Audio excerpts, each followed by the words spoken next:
Pria itu terbangun di rumah sakit setelah membasmi sekelompok monster di dimensi lain. Kekuatan barunya baru saja bangkit, tetapi staminanya benar-benar terkuras akibat pertarungan sengit. Dokter pun memerintahkannya untuk beristirahat total demi pemulihan. Namun, ketika ia ditinggal sendirian, sebuah kehadiran gelap muncul dan membangunkannya. Sosok itu menuntut agar ia menjadi cukup kuat untuk layak menerima kekuatannya. Li Yi sama sekali tidak menyukai situasi ini. Ia mencoba mencari cara untuk menyingkirkan kehadiran tersebut, tetapi tindakannya justru memicu kemarahan yang lebih besar. Muak dengan kelemahannya, Raja Bayangan mengangkat tubuh Li Yi ke udara dan melemparkannya ke dalam sebuah portal. Ia memperingatkan bahwa jika Li Yi gagal mencapai peringkat D dalam waktu 3 hari, maka ia akan dilenyapkan sepenuhnya. Ketika sadar, Li Yi mendapati dirinya berada di dalam sebuah gua, bukan di ranjang rumah sakit yang nyaman. Tak butuh lama baginya untuk memahami kenyataan pahit itu. Ia telah diteleportasi ke sarang serangga di dunia lain sebagai bentuk pelatihan. Dalam hatinya, ia hanya bisa bertanya, mengapa hidup selalu begitu kejam padanya. Kedua orang tuanya telah meninggal akibat kecelakaan kerja di sebuah perusahaan. Alih-alih mendapatkan kompensasi, Li Yi justru dipaksa menanggung utang yang mereka tinggalkan. Tanpa pilihan lain, ia mengambil pekerjaan paling berbahaya yang tersedia, yaitu menjadi penambang di dunia lain. Saat ia mulai terbiasa dengan kehidupan keras tersebut, bencana kembali terjadi. Dalam sebuah misi, monster humanoid muncul dan membantai sebagian besar penambang. Ketika monster-monster itu meledakkan truk mereka, Li Yi menyadari satu hal penting. Mereka takut pada api. Memanfaatkan kelemahan itu, ia membantu para penambang yang tersisa melarikan diri. Mereka berlindung di sebuah gua penyimpanan dan membakar minyak untuk menutup pintu masuk. Perusahaan segera dihubungi, dan tim penyelamat berjanji akan tiba dalam 2 jam. Namun penderitaan belum berakhir. Baterai pada baju pelindung mulai habis. Para penambang yang lebih kuat bersengkongkol, merampas baterai milik mereka yang lemah dan tua demi bertahan hidup. Li Yi dipukuli dan ditinggalkan, sekarat akibat paparan radiasi. Seorang penambang lain mencoba melarikan diri dengan truk, tetapi tanpa sengaja menjatuhkan sebuah patung yang memadamkan api di pintu masuk gua. Saat itulah para monster kembali menyerbu. Salah satu dari mereka menghancurkan patung tersebut dan menusuk tubuh Li Yi. Di ambang kematian, Li Yi tidak menolak menyerah. Dengan sisa kekuatannya, ia menggigit monster itu.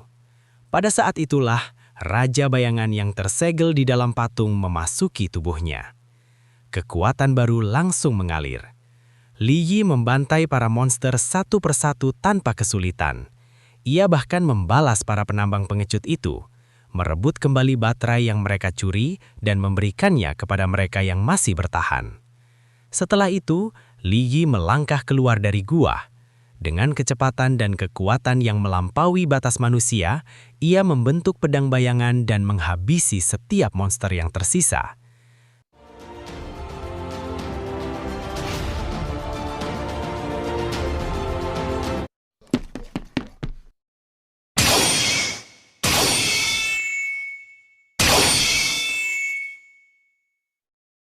Setelah mengalahkan semua monster dalam dungeon, dia langsung kelelahan dan terbangun di dalam rumah sakit seperti di cerita pembuka. Dan setelah dia masuk dalam dunia teleportasi dari Raja Kegelapan, tak lama kemudian, seekor kumbang dengan karapas tebal seperti perisai muncul di hadapannya. Li Yi tidak tahu mengapa ia mengenali spesies itu, hingga Raja Bayangan menjelaskan bahwa pengetahuan mereka kini saling terhubung. Tanpa peringatan, kumbang itu menyerang dengan kecepatan luar biasa. Li Yi nyaris gagal menghindar. Melihat celah di punggungnya, ia melompat dan menyerang. Tetapi serangannya sama sekali tidak meninggalkan luka. Cangkang itu terlalu keras. Serangan berikutnya datang. Li Yi menahannya dengan pedang bayangan, namun tetap tidak mampu menembus pertahanan lawan. Raja Bayangan mengejeknya, menyindir bahwa kekuatan kasar saja tidak akan pernah cukup. Dengan amarah tertahan, Li Yi menuntut untuk bertarung dengan caranya sendiri. Raja Bayangan memperingatkannya agar tidak memohon bantuan saat keadaan berubah menjadi buruk.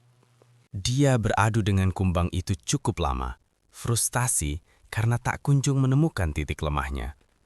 Serangan berikutnya menghantam keras, melemparkannya ke belakang, disusul ejekan demi ejekan dari sosok bayangan itu. Lalu pandangannya menangkap sesuatu yang berwarna hijau menempel di bahunya. Saat menoleh, Li Yi menyadari itu adalah darah kumbang tersebut. Sebuah seringai terbit di wajahnya. Akhirnya, dia menemukan titik lemah musuhnya. Tanpa ragu, dia membangkitkan mata bayangan dan menantang kumbang itu, mempertanyakan siapa yang sebenarnya lemah. Sosok bayangan langsung mengenali kemampuan itu. Dalam sekejap, Li Yi menghancurkan salah satu kaki kumbang. Bayangan itu mengejeknya karena hanya memotong satu kaki saja. Namun Li Yi tahu itu sudah cukup untuk menciptakan celah. Untuk mengakhirinya, dia membutuhkan senjata yang lebih efisien. Dengan kehendaknya, Li Yi membentuk bayangannya menjadi sebuah tombak, lalu menusukkannya tepat ke perut kumbang, titik lemahnya. Kumbang itu tumbang dan Li Yi menang. Namun sosok bayangan tampak tidak puas, menyoroti betapa cepatnya Li Yi kelelahan hanya setelah membunuh satu penjaga lapis baja. Tiba-tiba, gelombang kekuatan mengalir deras dalam tubuhnya. Saat membuka telapak tangan, Li Yi mendapati sebuah permata berada di sana. Sosok bayangan menjelaskan bahwa itu adalah batu energi, benda yang dapat membantu meningkatkan level kemampuannya. Tak lama kemudian, Li Yi merasakan kehadiran sesuatu, namun tak mampu melihatnya. Sosok bayangan mendesaknya untuk menggunakan mata bayangan, yang justru membuatnya semakin bingung. Ia lalu menjelaskan bahwa untuk mengaktifkan skill tersebut, Li Yi harus mengumpulkan energi bayangan di matanya. Li Yi menyalurkannya pada level 1. Saat matanya terbuka, dunia di hadapannya berubah. Dia melihat musuh berikutnya berdiri di depan, melemparkan senjata mirip jarum ke arahnya. Li Yi nyaris berhasil menghindar. Namun sebelum sempat menenangkan diri dan bertanya-tanya makhluk apa itu, serangan lain datang dari belakang, memaksanya menghindar di detik terakhir. Serangan itu begitu cepat hingga Li Yi bahkan tak mampu melacaknya dengan jelas. Frustrasi, dia mulai meragukan apakah mata bayangannya benar-benar berfungsi. Sosok bayangan dengan dingin mengatakan bahwa masalahnya bukan pada skill itu, melainkan pada dirinya. Dia terlalu lemah untuk menggunakannya secara efektif. Tak ingin menyerah, Li Yi menguatkan tekadnya dan memaksa dirinya mengumpulkan lebih banyak energi bayangan ke matanya. Sosok bayangan memperhatikannya dengan seksama, terkejut oleh efisiensi Li Yi dalam menyalurkan energi. Tingkat penguasaannya bahkan mencapai level yang membuat bayangan itu sendiri merasa penasaran. Beberapa saat kemudian, penglihatan Li Yi menjadi jernih. Dia akhirnya melihat monster itu dengan jelas. Serangga pedang kedip juga dikenal sebagai pemanen kepala. Di sisi lain, bersembunyi di kegelapan, mengintai penembak sengat yang meluncurkan duri beracun dari kejauhan. Namun, Li Yi segera menyadari masalah yang sebenarnya. Serangga tidak pernah datang sendirian. Jika ada satu, maka pasti ada lebih banyak lagi. Kegelapan di sekelilingnya menebal, menyelimuti medan pertempuran. Bentuk-bentuk tak terhitung mulai bergerak dari segala arah. Kini mereka menyerangnya secara bersamaan, dari depan, samping, dan belakang. Anehnya, di tengah kekacauan itu, sosok bayangan justru memujinya. Li Yi secara naluriah telah menemukan posisi yang meminimalkan serangan dari berbagai arah. Sesaat kemudian, Li Yi meledak dengan energi bayangan. Gelombang kekuatan hitam menyapu medan perang, menghancurkan banyak serangga sekaligus. Sosok bayangan langsung mengenalinya. Ini adalah fase kedua dari kekuatan bayangan. Tak lama setelah itu, sebuah pemberitahuan muncul. Mata bayangan telah mencapai level 2. Skill tersebut kini memungkinkannya membunuh musuh dengan jauh lebih efisien. Saat Li kembali bertarung, dia merasakan sesuatu yang aneh. Gerakan para serangga seolah melambat. Dia dapat menghindari serangan mereka dengan mudah, hampir tanpa usaha. Kemudian matanya menangkap bintik-bintik ungu yang tersebar di tubuh para monster itu. Titik lemah. gumamnya. Sosok bayangan mengonfirmasinya, mengatakan bahwa hanya mata bayangan level 2 yang mampu melihat hal tersebut. Dengan informasi itu, peluang Li Yi untuk menembus pertahanan mereka meningkat drastis. Dengan raungan keras, Li Yi menerjang maju. Dia mengaktifkan skill ledakan besar duri bayangan, lalu menghujamkan senjatanya ke tanah di bawah kakinya. Namun, semua itu memiliki harga. Skill tersebut mengonsumsi energi mental dalam jumlah yang sangat besar. Itulah sebabnya penglihatan Li Yi mulai kabur ketika dia mendekati batasnya. Meski demikian, dia menolak untuk berhenti. Didorong oleh dendam yang membara, Li Yi terus membantai para serangga tanpa henti. Pikirannya dipenuhi oleh bayangan orang-orang yang pernah berbuat salah padanya. Dengan setiap pembunuhan, kemajuan terobosannya terus meningkat, sementara sisa waktu justru berkurang dengan kecepatan yang mengkhawatirkan. Berdiri di tengah tumpukan mayat serangga, Li Yi tetap melangkah maju dengan tekad yang tak tergoyahkan. Dia bersumpah akan membuat semua orang yang merendahkannya bertekuk lutut demi kehormatan kedua orang tuanya. Kemajuannya kini telah mencapai 94% menuju peringkat D. Namun waktu yang tersisa hanya 2 menit. Di saat yang sama, sosok bayangan memperhatikan sesuatu.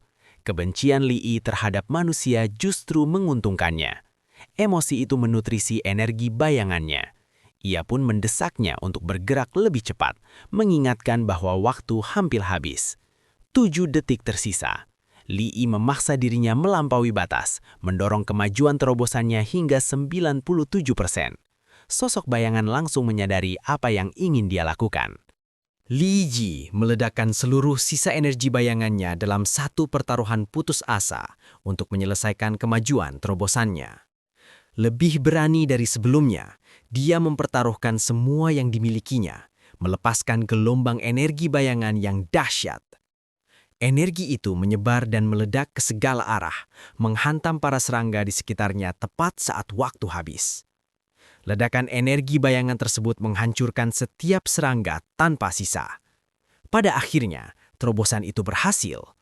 Kemajuannya mencapai 100%. Li Yi resmi mencapai level D. Sosok bayangan tertawa kecil, terdengar geli sekaligus bangga, lalu memberinya julukan ejekan si D kecil. Dengan tubuh yang diliputi kelelahan, Li Yi melihat sebuah senjata terletak tak jauh darinya. Sosok bayangan menjelaskan bahwa sarang ini digunakan oleh bangsanya sebagai tempat latihan bagi para pemula. Karena itu, senjata tersebut yang disebutnya belati seharusnya bernilai level A menurut sistem peringkat manusia. Namun, saat Li Yi memperhatikan ukuran bilahnya, dia hanya mencibir. Benda itu sama sekali tidak tampak seperti belati dari sudut manapun. Di matanya, itu jelas merupakan sebuah pedang besar raksasa. Dengan nada sinis, dia berkomentar bahwa orang-orang bayangan pastilah makhluk raksasa jika menganggap senjata sebesar itu hanyalah sebuah belati. Sosok bayangan mengingatkan Li Yi bahwa kekuatan bayangan miliknya sendiri sebenarnya tidak memerlukan senjata apapun. Namun seperti biasa, Li Yi dengan keras kepala menolak untuk setuju.